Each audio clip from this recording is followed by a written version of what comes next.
Buenas tardes a todos. Es un gusto una vez más estar con ustedes. Ya días no veníamos con la familia para regocijarnos y estar aquí juntos alabando y adorando al Señor. Así que vamos a aprovechar el tiempo en esta hermosa tarde que el Señor nos ha dado. Vamos a buscar una porción de las Escrituras. Vamos a dar lectura a algunos versos en el libro de 2 Corintios capítulo 5. 2 Corintios capítulo 5, comenzando desde el versículo 9. Dice: por tanto procuramos también, o ausentes o presentes, serle agradables, porque es necesario que todos nosotros comparezcamos ante el tribunal de Cristo, para que cada uno reciba según lo que haya hecho mientras estaba en el cuerpo, sea bueno o sea malo. Conociendo pues el temor del Señor, persuadimos a los hombres, pero a Dios le es manifiesto lo que somos, y espero que también lo sea a vuestras conciencias. No nos recomendamos pues otra vez a vosotros, sino os damos ocasión de gloriaros por nosotros, para que tengáis con qué responder a los que se glorían en las apariencias y no en el corazón. Porque si estamos locos, es para Dios, y si somos cuerdos, es para vosotros. Porque el amor de Cristo nos constriñe, pensando esto, que si uno murió por todos, luego todos murieron. Y por todos murió para que los que viven ya no vivan para sí, sino para aquel que murió y resucitó por ellos. De manera que nosotros, de aquí en adelante, a nadie conocemos según la carne. Y aún si a Cristo conocimos según la carne, ya no lo conocemos así.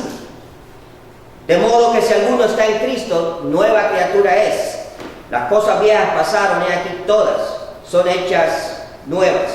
Y todo esto proviene de Dios, quien nos reconcilió consigo mismo por Cristo, y nos dio el ministerio de la reconciliación.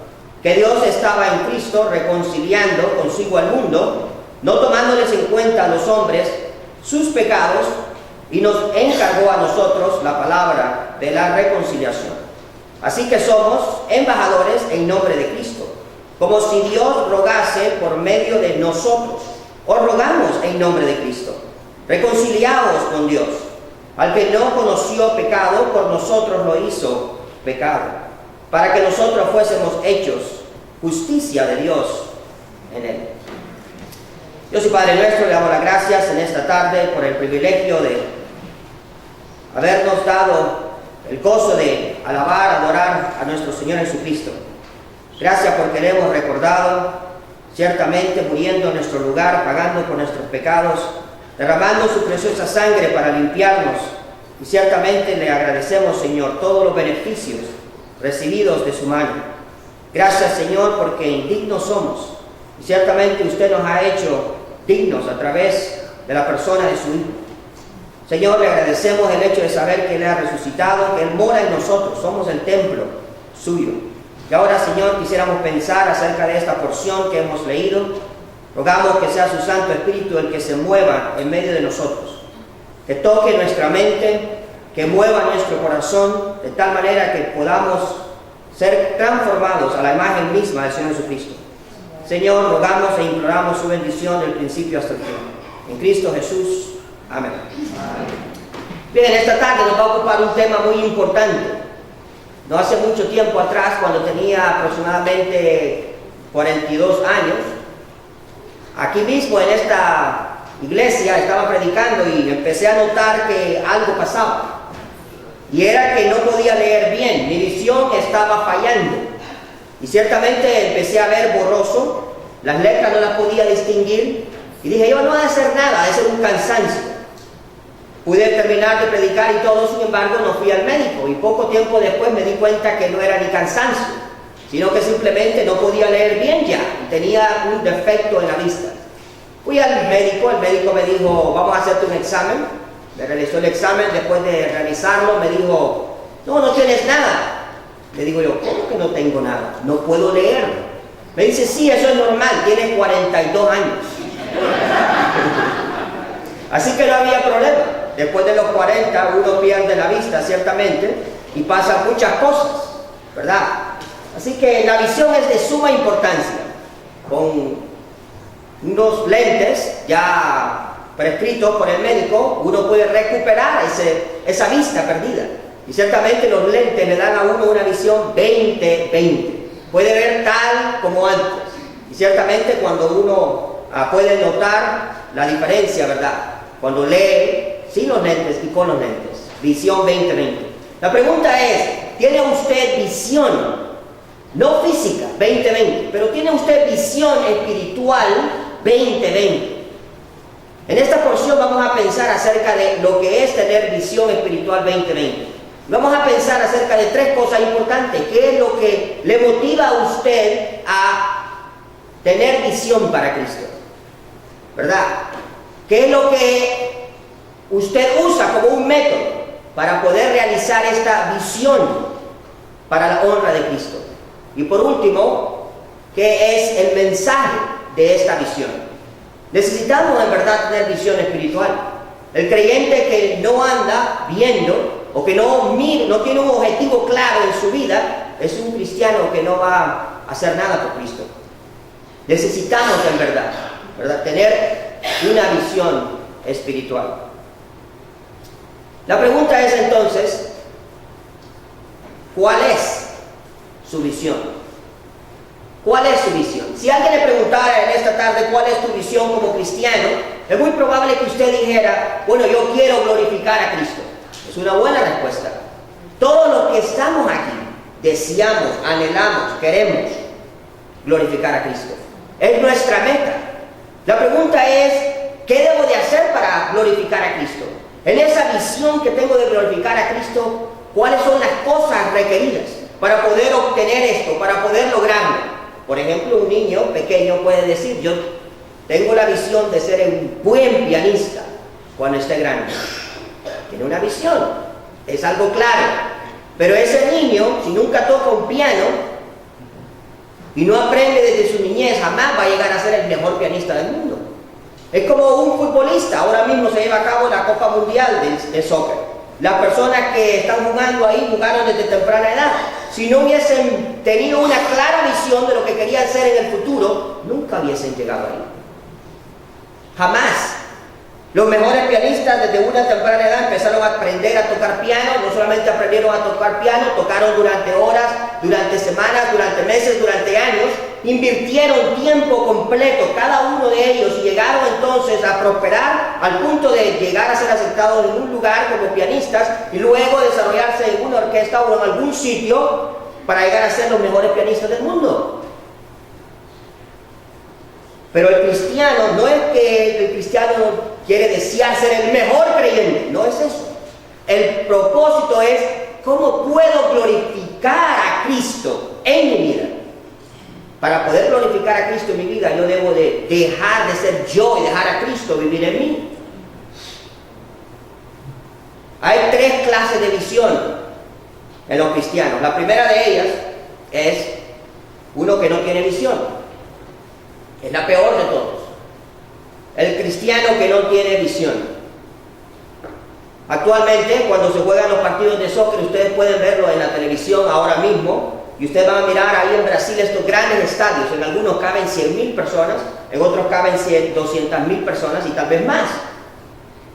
Y ahí están estas 200,000 personas mirando un partido donde 22 personas están trabajando arduamente, corriendo de un lado a otro para alcanzar un objetivo, meter un gol en la meta opuesta.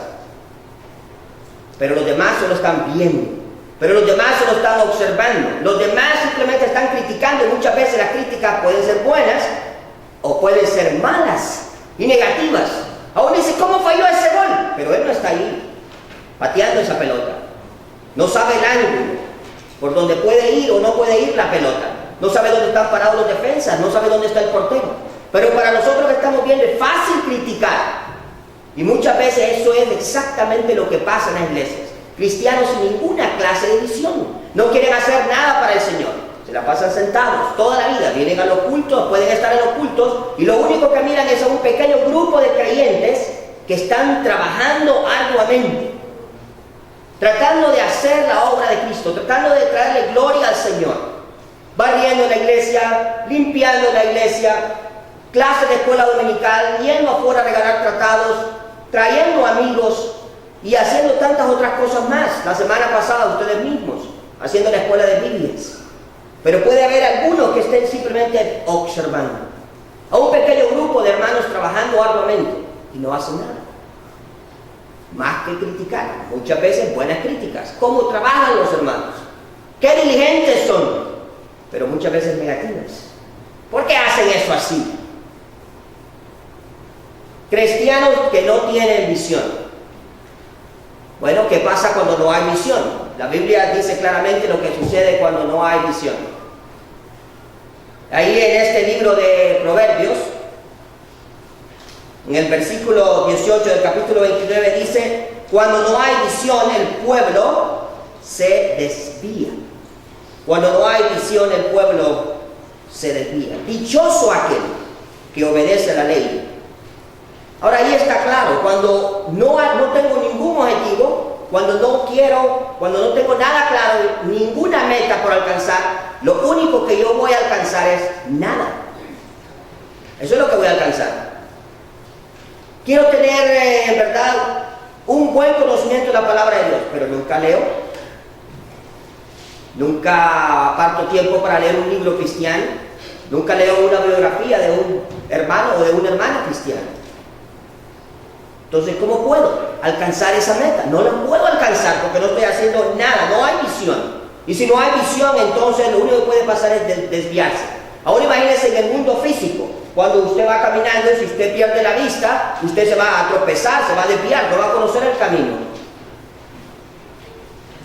Eso es lo que sucede. Lo mismo pasa cuando nosotros queremos alcanzar algo para Cristo, pero no tenemos visión, no queremos hacer nada. No queremos orar, no queremos leer, no queremos congregarnos. Es como un ciego caminando a oscuras. Lo único que va a pasar es que se va a tropezar o a caer.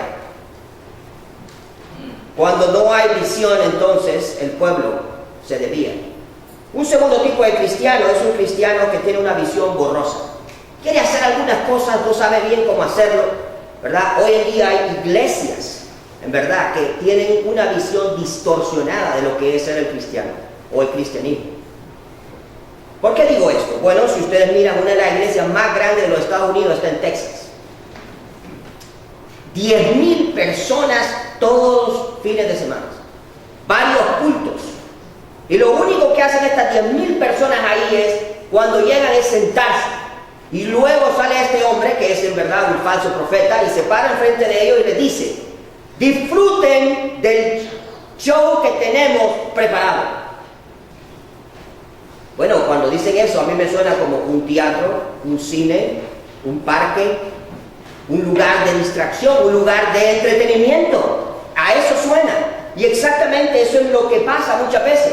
Muchas de estas iglesias que existen hoy, especialmente esa que menciono, tienen una visión distorsionada de lo que es el cristianismo. Piensan que el cristianismo es un lugar, o la iglesia es un lugar donde los cristianos deben de venir para ser entretenidos. Y muchas veces nosotros caemos en ese mismo error, que pensamos que venimos a la iglesia para ser entretenidos. Peor aún, a veces pensamos que es un lugar donde debemos de obtener alguna clase de beneficio.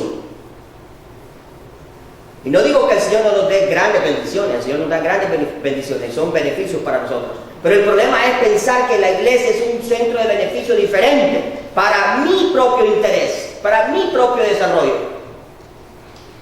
Y muchas veces yo puedo tener una posición para mi propio beneficio, para hacerme más rico. Solamente miren algunas iglesias donde los pastores, todos los miembros que están ahí, en esa iglesia se recogen la ofrenda en un carro blindado. ¿Por qué? Porque es demasiados. 100,000 personas que se congregan, o 10,000 personas que se congregan en un culto, póngale por lo menos que den $20 cada uno. Estamos hablando de una gran suma de dinero. En un carro blindado. ¿Y cómo vive este hombre?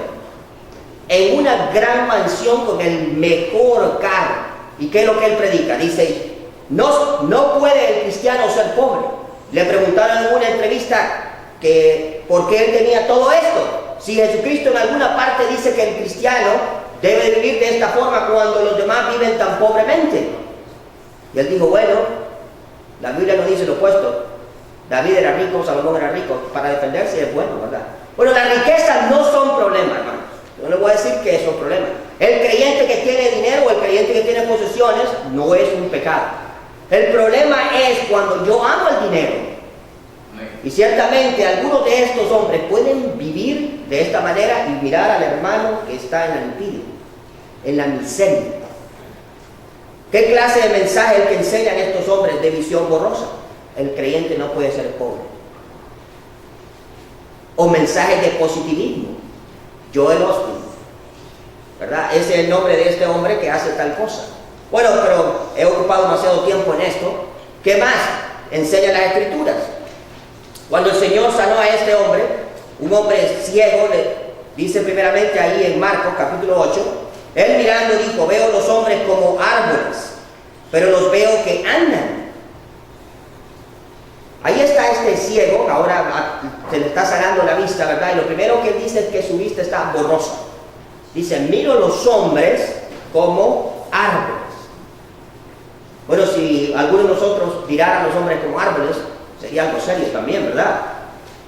Ahora imagínese usted cuando alguien va a donde estos psicólogos, cuando le van a hacer una evaluación a una persona que piensan que tiene algún problema, le enseñan una foto de alguien y le dice, ¿qué ve usted aquí? Y cuando mira ahí la foto de un hombre, imagínense que la persona cuando lo mira le dice, óigame, yo miro ahí un árbol. Lo primero que diría el psicólogo es, este está rematado. Está súper loco. ¿Cómo puede ser? Le estoy enseñando la foto de un ser humano y él mira un árbol. Pero era porque este hombre tenía su vista borrosa, no podía distinguir bien. Y el Señor dice en el verso 25, luego le puso otra vez las manos sobre los ojos y le hizo que mirase. Y fue restablecido y vio de lejos y claramente. Esa es la visión que cada uno de nosotros debe de tener. Una visión clara, una visión 20-20. Cuando el cristiano sabe exactamente lo que él quiere hacer. ¿Usted quiere agradar a Dios? Muy bien. La pregunta es, ¿cómo lo vamos a hacer? Las tres preguntas que mencionamos al principio. Lo primero es que usted debe de evaluar su corazón. ¿Por qué sirve a Cristo? ¿Por qué quiere agradarle? ¿Por qué quiere glorificarle? Las motivaciones son de suma importancia y nadie las conoce más que Dios y usted. La Biblia nos manda a nosotros a no juzgar las motivaciones de los demás, porque no las conocemos. Yo no leo su mente, no leo su corazón. No puedo leerlos. No sé lo que hay ahí, pero usted sí sabe. ¿Qué es lo que lo motiva? No vamos a leer los versículos que, por el tiempo que menciona ahí Filipenses, pero en Filipenses capítulo 1, verso 15 dice claramente, a la verdad algunos, dice, predican por envidia y contienda, mas otros lo hacen de buena voluntad. Hay dos razones ahí. Por envidia. Usted ha visto el ministerio de alguien, le gusta cómo predica, le gusta cómo enseña en la escuela dominical, le gusta cómo organiza la iglesia, le gusta lo que está haciendo. Y usted empieza a hacer lo mismo. ¿Por qué? Porque usted envidia esa posición. Motivación incorrecta. Yo no la conozco, Dios la conoce. Usted lo sabe. Eso no va a traer gloria a Dios. El único que se engaña es uno mismo. Algunos predican por envidia, otros predican por contienda. Y Pablo lo expande en el verso 16 de Filipenses 1. Por contienda, sin un corazón sincero, no por amor. Cuando el creyente debe de ser motivado por el amor. Lo único que debe de motivarle a usted es lo que la Biblia enseña. Lo vamos a mirar ahora en estos versículos. No debe de ser por envidia, no debe ser por contienda, no debe ser por ninguna otra razón. ¿Por qué razones entonces? La primera de ellas dice ahí en el versículo 9, por tanto, procuramos también o ausentes o presentes, serle agradables, porque es necesario que todos nosotros comparezcamos ante el tribunal de Cristo, para que cada uno reciba según lo que haya hecho, mientras estaba en el cuerpo, sea bueno o sea malo. Entonces ahí lo primero que se nos dice a nosotros, que debe de motivarnos a nosotros para llevar a cabo la misión, o la visión que tenemos de glorificar a Cristo. Acuérdense que usted tiene una visión y la misión. La misión es lo que se nos enseña en Mateo, capítulo 28. Claramente se nos ha encomendado la misión de que de predicar el Evangelio. Y predicar el Evangelio a todas las naciones, ¿verdad? Bautizándonos en el nombre del Padre, del Hijo y del Espíritu Santo. Pero ¿qué debe de motivarme? Primeramente, el hecho de saber que Dios me va a pedir cuenta. Dios me va a pedir cuenta un día. Si Él viene hoy y nos tenemos que presentar delante de Él, ¿qué cuenta le vamos a dar? Cuando Él nos juzgue delante de su trono de gloria, en el gran tribunal de Cristo, y tenga que mirarnos a nuestra cara y con un rostro, dice ahí la Biblia claramente, ¿verdad? El rostro hermoso del Señor, lleno de luz y de gloria, pero ojos penetrantes, y va a examinar todo lo que había aquí adentro. ¿Por qué lo hiciste? Debe de motivarnos el saber que Él nos va a juzgar un día. Si lo estamos haciendo, si estamos sirviéndole, y si no lo estamos sirviendo aún más, porque vamos a darle cuenta. ¿Se recuerdan de aquellos hombres que recibieron, creo que eran minas, ¿verdad? Y cada uno de ellos tenía que trabajar con ellas. Y uno de ellos dijo, no, yo no voy a hacer nada. ¿Para qué? Y otros dijeron, no, yo voy a trabajar, y hizo el doble. Y el otro tercero dijo, yo también voy a trabajar, y también lo duplicó. Y cuando vino el amo ¿qué? A pedir cuenta. ¿Quiénes fueron premiados? Los que trabajaron para el Señor. Con la motivación correcta. Pero el que no hizo nada, pobrecito.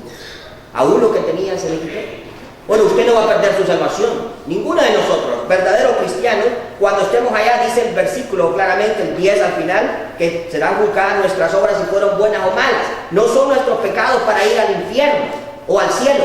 Son nuestras obras para ver si las hicimos para gloria de Él, con una motivación sana y correcta.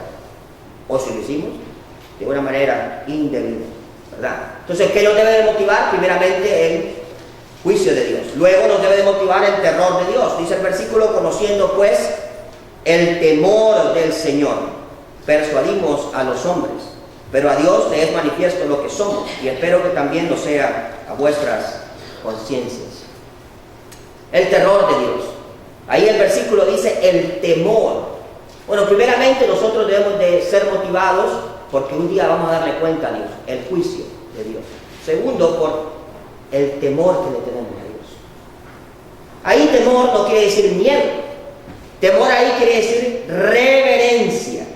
Temor ahí quiere decir que yo no quiero hacer las cosas que son malas, no quiero pecar contra Dios porque le amo demasiado, le respeto demasiado y no le quiero ofender. Eso es el temor.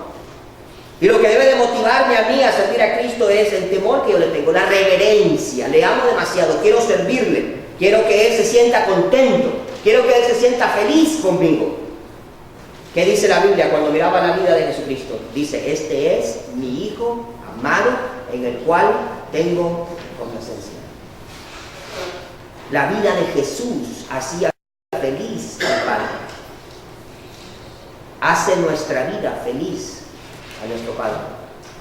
Cuando nosotros estamos temiéndole a Él, andando en el temor de Jehová y le servimos a Él, Dios se alegra y Dios se siente feliz al mirar que nosotros caminamos en su palabra, obedientes a su palabra. ¿Por qué se alegraba Juan?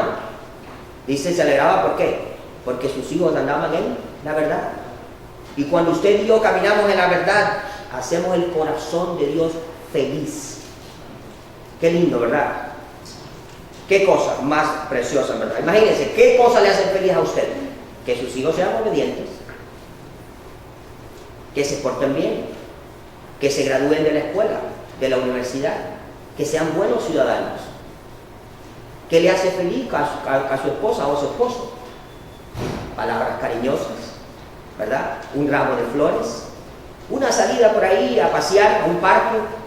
Todo eso nos hace felices a cada uno de nosotros. Ahora, eso es cuando hacemos lo que es correcto. Es lo mismo aquí, tenemos que hacerlo por ¿qué? Por el temor a Él, por reverencia al Señor. Debe de motivarnos esto. Tercera cosa que debe de motivarnos es el amor. Porque el amor de Cristo nos constriñe, pensando esto, que si uno murió por todos, luego todos murieron. Y por todos murió, para que los que viven ya no vivan para Dios, para sí, perdón, sino para aquel que murió y resucitó por ellos, el amor de Cristo. Esa es la más grande motivación que debería de existir en nuestro corazón. El amor. Si Él murió por nosotros, imagínense lo que Él vino a hacer por usted y por mí hace más de 2000 años atrás. Dejarse clavar de una cruz, de sus manos y de sus pies. Dejarse abofetear su rostro, ser escupido, ser maldecido por simples humanos. Y Él dejar ahí que fuese, por así decirlo, el centro de la burla. Todo lo hizo por usted y por mí, porque nos amó. Porque nos amó. Eso es lo que debe de motivarnos a nosotros a servirle, a tener visión, a alcanzar un objetivo en Cristo, de glorificarle a Él. ¿El qué? El que Él nos ha llamado. Nosotros debemos de amarle a Él también. ¿Cuál es el método que debemos de usar para cumplir con la misión y nuestra visión? Bueno, ahí en estos versículos hay algo simple. Hay muchos métodos de evangelismo, muy buenos métodos de evangelismo, y tal vez usted ha aprendido muchos diferentes, pero aquí da dos cosas simples el apóstol, dos cosas sencillas. No necesita ir a un instituto para aprender esto, no necesita ir a un colegio destacado para aprender métodos de evangelismo, ni diferentes cosas, ¿verdad? Pero aquí dice algo muy sencillo. Primeramente dice ahí ese versículo, el verso 16, dice: de manera que nosotros de aquí en adelante a nadie conocemos según la carne. Y aun si a Cristo conocimos según la carne, ya no lo conocemos así. El método más sencillo para hablarle a alguien de Cristo es conocerlo, hacerse amigo de esa persona. Y siendo amigo de esa persona, usted no tiene que hablarle el primer día. A veces los cristianos nos apresuramos demasiado, pensamos que hay que decírselo de una vez y hay que decirle todo. Bueno, eso no se hace con un niño cuando nace. Cuando usted ha dado a luz y es una dama, usted no viene y el primer día viene y le da un pedazo de carne. No le hace eso. ¿Con qué empieza? Con lo sencillo, con la leche. Y luego cuando el niño va creciendo, entonces se le pueden adaptar más cosas más fuertes, más duras, más sólidas. Pero el cristiano debemos de ser pacientes. Venimos conociendo a una persona, no es necesario hablarle de Cristo la primera vez, pero sí es necesario darle un buen ejemplo. A menos que usted sabe que jamás va a volver a ver a esa persona. Si usted ve en un bus y es una persona que no conoce y ahí nunca la va a ver, háblenle de Cristo. Ahí sí. Puede ser la primera y la última vez que esa persona va a oír de alguien, del Señor Jesús. Y puede ser el último chance. Pero si es su compañero de trabajo, no se apresure. Empiece con cosas sencillas. Va a notar la persona y hable del Señor. Mire aquí lo que dice: conociendo las personas. De manera que nosotros de aquí en adelante a nadie conocemos según la carne. Cuidado. Ahí está la advertencia. Lo que está diciendo el apóstol aquí: conocer según la carne. ¿Qué es conocer según la carne? Bueno, conocer según la carne quería decir conocerlo físicamente, ¿verdad? El compañero de trabajo, a las personas con las que estudio, muchas personas que son mis vecinos, los conozco según la carne. Sin embargo, muchas veces nosotros podemos tratar a las personas de la manera en que en el mundo se tratan. El valor que nosotros le damos a esa persona tiene mucho que influir para que yo le hable de Jesús. ¿Qué valor tiene una persona para mí? ¿Qué valor tiene mis vecinos? ¿Qué valor tienen mis amigos? ¿Qué valor tienen mis conocidos en mi vecindario? ¿Qué valor tiene? Dice: si a alguien conocimos según la carne. ¿Cómo se valoran las personas en el mundo? Las personas en el mundo se valoran primeramente por el aspecto físico. Si son bonitos, entonces son más aplaudidos, reconocidos. Solo mire Hollywood. Pero si son feos, son despreciados, no le hacen mucho caso, ¿verdad? Por eso no me hacen caso a mí. Pero es la verdad. Apariencia física. Muchas veces nos vamos por la apariencia física y la apariencia física no tiene nada que decir, en verdad. Hay muchas personas que son feos por fuera y lindos por dentro. Y lindas personas por fuera que son feas por dentro. O concuerdan, personas muy lindas por fuera y por dentro. Y personas muy feas por dentro y por fuera. Pero nosotros no tenemos que tratar a las personas por la apariencia física. Tenemos que tratar a las personas por lo que valen en Dios. No es porque tenga dinero, no es por la personalidad, no es por las posesiones, no es porque ha alcanzado una gran posición. Eso no hace ninguna diferencia. Eso es lo hermoso de la iglesia. Que todas las personas podemos ser diferentes en diferentes áreas y todos nos amamos por igual y nos tratamos por igual.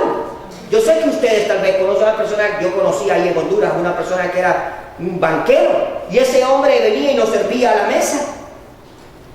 Y era un banquero cafetalero también.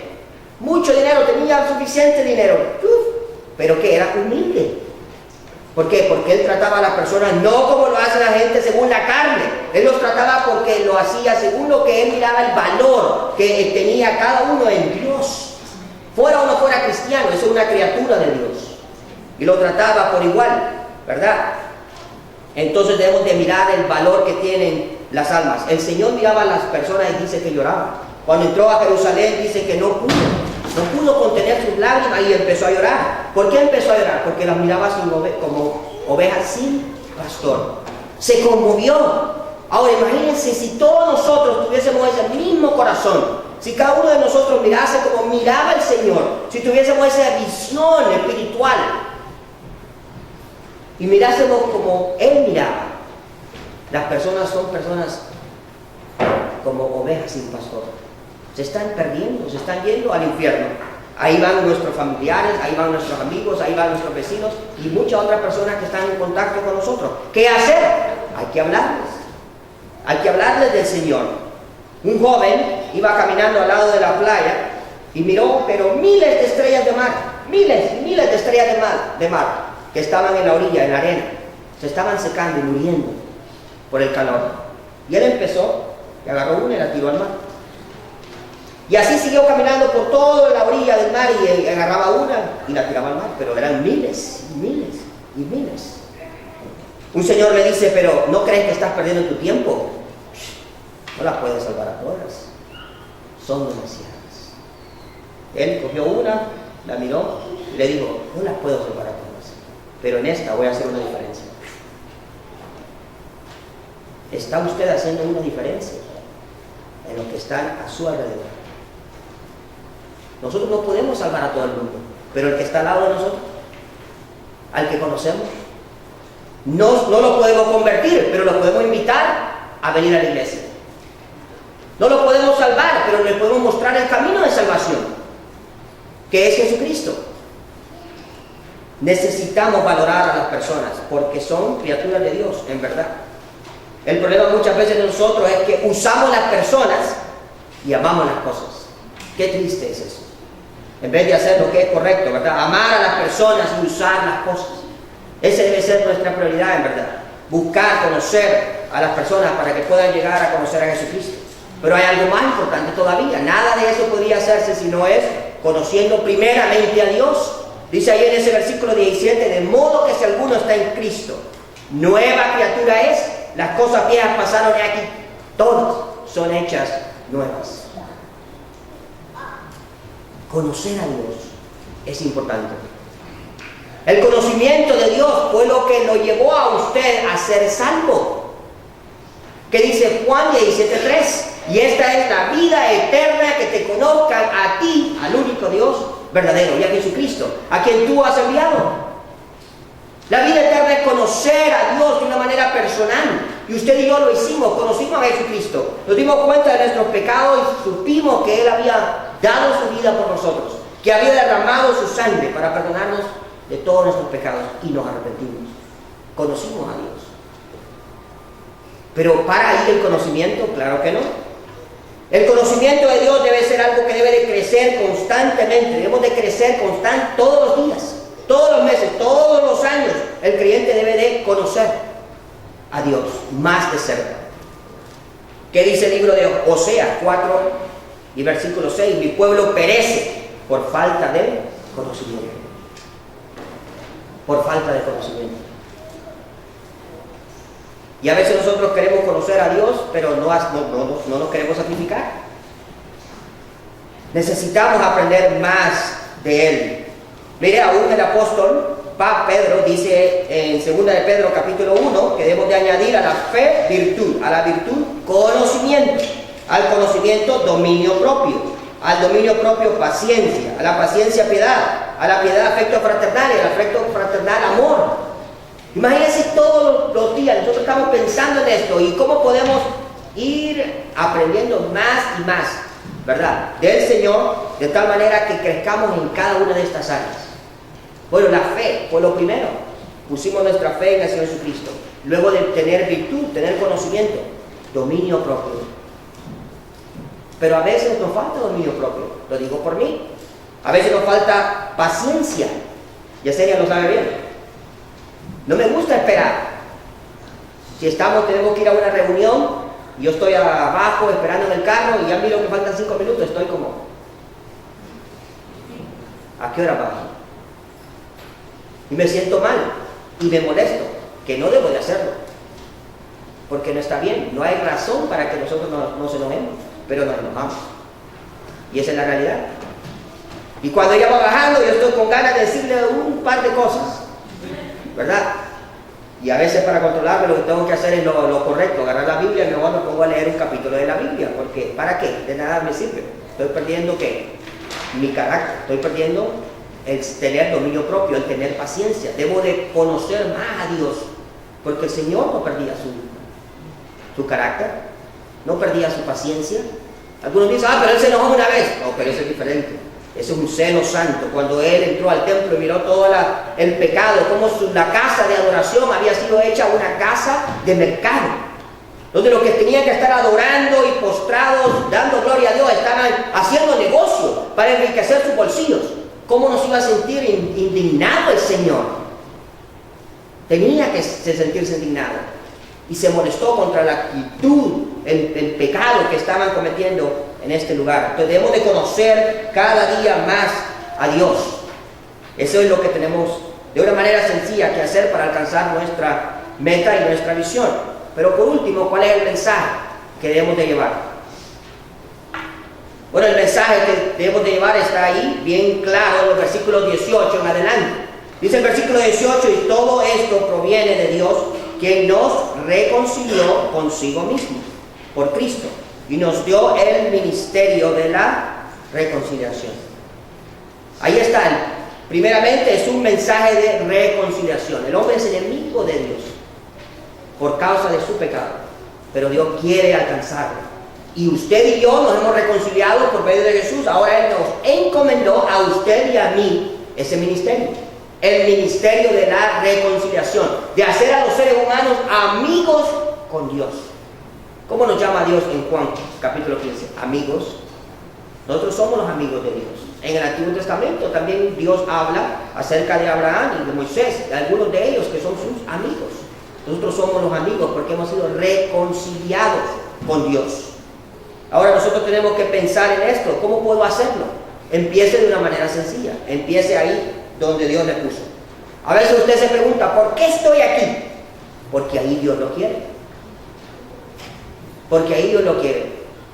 ¿Por qué Dios nos trajo de República Dominicana o de El Salvador o de Honduras o de cualquier otro país, Puerto Rico, aquí a los Estados Unidos? Porque aquí Dios nos quiere. Ahí donde usted está, sea una casa o sea un edificio, usted comience ahí con su familia. Invítelos aunque no vengan. No importa, usted cumplió ya con su misión. Y si vienen, bueno, perfecto. Mejor todavía, siga con todos los demás, las personas, sus amigos, sus vecinos. Es importante. Ahí en el edificio nosotros a veces vamos con los jóvenes a dejar tratados por debajo de las puertas. Y si sale alguno, pues platicamos con ellos. Porque a la gente no le gusta platicar, es difícil, pero se puede hacer. O vaya a un parque, se sienta por ahí en algún lugar, alguna persona ahí empieza a conversar. A veces son ellos mismos los que comienzan. ¿Por qué? Porque hay necesidad. Entonces seguir, empezar en la casa, seguir con tus vecinos, seguir con el vecindario. Y si Dios quiere, usted puede expandir todo esto. ¿Por qué? Por su fidelidad. Cuando Él quiere lo poco, Dios expande ese ministerio para la gloria y honra de Dios. Recuerde grandes hombres como John Hay, o Andrew Murray, o Jorge Mueller, Charles Finney, hombres que hicieron grandes cosas de Dios, pero empezaron ¿con qué? Con algo pequeño. Nadie puede empezar con algo grande. Empezaron con algo pequeño. Y Dios miró la fidelidad y abrió grandes puertas para grandes ministerios. ¿Es un ministerio entonces o es un mensaje de reconciliación? Es un mensaje de redención. ¿O qué es redención? Dice ahí que Dios estaba en Cristo reconciliando consigo al mundo, no tomándoles en cuenta a los hombres sus pecados. Y nos encargó a nosotros la palabra de la reconciliación. Un mensaje de redención. El hombre había sido ganado por Satanás. Y entonces era necesario redimirlo, rescatarlo. ¿Cómo rescatarlo? Tenían que pagar, Dios tuvo que pagar el precio de la vida de su propio Hijo para poder rescatarnos a nosotros. Por eso es un mensaje de redención. Y ciertamente una gran redención. Imagínense lo que el Señor tuvo que hacer por cada uno de nosotros. Pero para terminar, no solamente es un mensaje de reconciliación, un mensaje de redención, pero de regeneración. Dice ahí en estos últimos versículos, así que somos embajadores en nombre de Cristo. Ahora, eso me asombra a mí. Ahora somos ¿qué? Embajadores en nombre de Cristo. ¿Qué éramos antes? Pecadores, indignos de estar en la presencia de Dios, con destino a ir al infierno. Pero cuando nos arrepentimos, que dice la palabra, de modo que si alguno está en Cristo, nueva criatura es, las cosas viejas pasaron, aquí todas son hechas nuevas. Nos hizo una nueva criatura, pero no solamente nos hizo una nueva criatura, dice ahí este versículo que nos hizo embajadores de Él.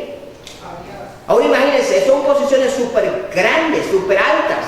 Cuando usted empieza con un embajador, el embajador de República Dominicana en Estados Unidos, o el embajador de Honduras en Estados Unidos, o el embajador de Italia en Alemania. Ellos representan un país, una nación, en el lugar donde viven. Ahora usted no es el embajador de Alemania, o de Italia, o de Honduras, o de Nicaragua, o de cualquier país del mundo. Usted es el embajador del cielo.